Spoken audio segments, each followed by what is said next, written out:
The Old Fisherman.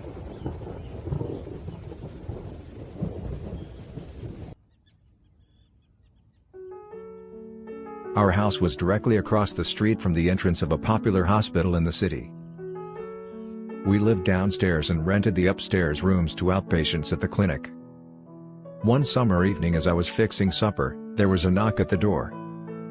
I opened it to see a truly awful-looking man. Why, he's hardly taller than my 8-year-old, I thought as I stared at the stooped, shriveled body.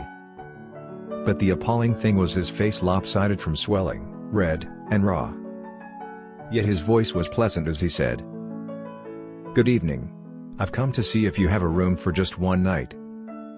I came for a treatment this morning from the Eastern Shore, and there's no bus till the morning." He told me he'd been hunting for a room since noon, but he had no success as no one seemed to have a room. I guess it's my face, I know it looks terrible, but my doctor says with a few more treatments. For a moment I hesitated, but his next words convinced me. "I could sleep in this rocking chair on the porch. My bus leaves early in the morning." I told him we would find him a bed, but to rest on the porch. I went inside and finished getting supper. When we were ready, I asked the old man if he would join us, but he replied, "No thank you, I have plenty." And he held up a brown paper bag. When I had finished the dishes, I went out on the porch to talk with him for a few minutes. It didn't take a long time to see that this old man had an oversized heart crowded into that tiny body.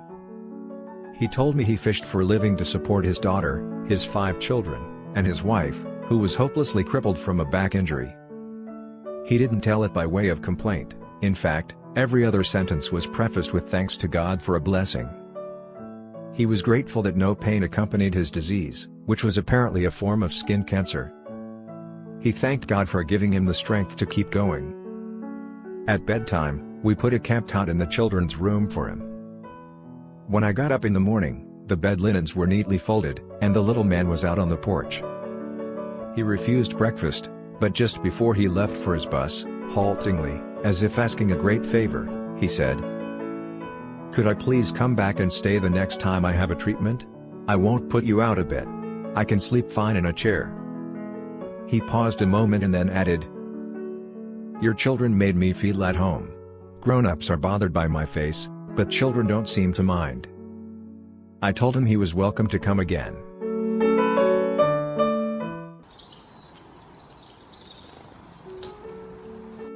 On his next trip, he arrived a little after 7 in the morning.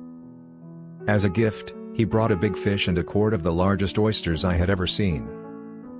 He said he had shucked them that morning before he left so that they'd be nice and fresh.